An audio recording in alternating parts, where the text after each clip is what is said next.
سیدنا حضرت ابراہیم علیہ السلام کی تعلیمات پوری بنی نوع انسانیت کے لیے مشعل راہ ہیں۔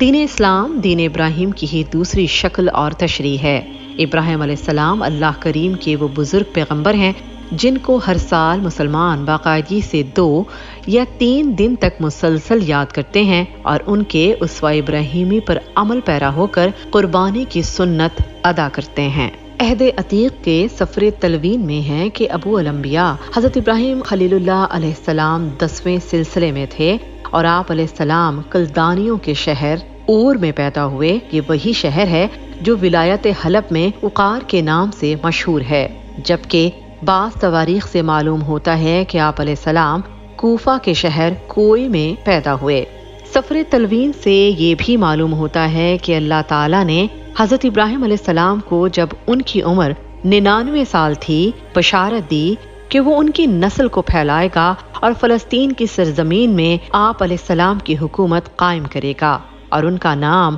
ابرام کی بجائے ابراہیم قرار دیا گیا۔ حضرت ابراہیم علیہ السلام کی قوم صابی یعنی ستارہ پرست تھی، مگر آپ علیہ السلام کی فطرت سلیمہ نے بچپن ہی میں سائبیت جو کہ بت پرستی ہی کی ایک شکل تھی سے انکار کر دیا تھا اور ہر قسم کی ترغیب اور ترہیب سے بے پرواہ ہو کر اعلان کر دیا کہ میں نے تو ہر طرف سے کٹ کر زمین اور آسمان پیدا کرنے والے کی طرف اپنا رخ کر لیا ہے،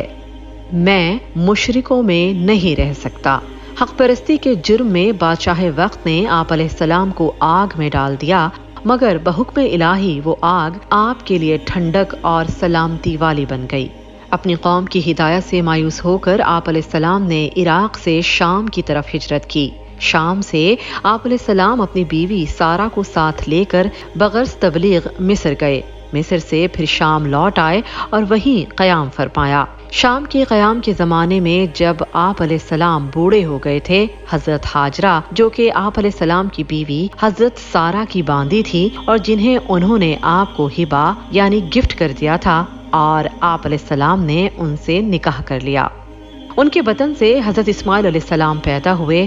پھر کچھ مدت کے بعد حضرت سارہ کے بطن سے حضرت اسحاق کی ولادت ہوئی۔ حضرت ابراہیم علیہ السلام بحکمہ خداوندی اپنے اکلوتے بیٹے حضرت اسماعیل کو ان کی والدہ حضرت ہاجرہ کے ساتھ حجاز کے اس چٹیل میدان میں چھوڑ آئے جو یمن سے شام جانے والے قافلوں کی گزرگاہ تھی۔ ان کی بھوک و پیاس دور کرنے کے لیے اللہ تعالیٰ نے وہاں زمزم کا چشمہ جاری کیا۔ اس چشمے کی وجہ سے جرہم کے قبیلے نے وہاں سکونت اختیار کی اور شہر مکہ کی آبادی کی بنیاد پڑ گئی۔ حضرت ابراہیم علیہ السلام کو بچپن ہی میں جب بادشاہ وقت نے توحید کی بات پر جمے رہنے کے جرم میں آگ میں ڈالا تھا، اس وقت بھی انہوں نے فرشتوں کی مدد لینے سے انکار کر کے صبر و استقامت کے ساتھ توحید خالص کا ثبوت پیش کیا تھا۔ اس کے بعد بڑھاپے میں ملے ہوئے اکلوتے شیر خوار بیٹے اور نیک بیوی کو وادی غیر ذی زرع میں چھوڑ کر مکمل تسلیم و رضا کا ثبوت فراہم کیا۔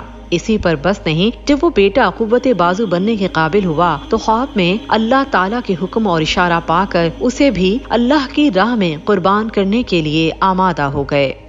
10 ذی الحج مبارک تاریخی دن ہے جس میں امت مسلمہ کے مؤسس مورث اعلیٰ سیدنا حضرت ابراہیم خلیل اللہ علیہ السلام نے اپنی دانست میں اللہ تعالیٰ کا حکم و اشارہ پا کر اپنے لختے جگر سیدنا حضرت اسماعیل علیہ السلام کو ان کی رضامندی سے قربانی کے لیے اللہ تعالیٰ کے حضور پیش کر کے ان کے گلے پر چھری رکھ کر اپنی سچی وفاداری اور کامل تسلیم و رضا کا ثبوت پیش کیا تھا، اور اللہ تعالیٰ نے عشق و محبت اور قربانی کے اس امتحان میں ان کو کامیاب قرار دے کر حضرت اسماعیل علیہ السلام کو زندہ و سلامت رکھ کر ان کی جگہ ایک جانور کی قربانی قبول فرما لی اور حضرت ابراہیم علیہ السلام کے سر پر امامت کا تاج رکھ دیا اور ان کی اس نقل کو قیامت تک کے لیے رسم عاشقی قرار دے دیا۔ پس اس دن کو اس عظیم تاریخی واقعے کی حیثیت سے تہوار قرار دیا گیا، چونکہ امت مسلمہ ملت ابراہیمی کی وارثہ اور اسوہ خلیلی کی نمائندہ ہے۔ اس موقع پر یعنی 10 ذی الحج میں پورے عالم اسلامی کا حج میں اجتماع اور اس کے مناسک حج میں قربانی وغیرہ اس واقعے کی گویا اصل اور اول درجے کی یادگار ہیں، اور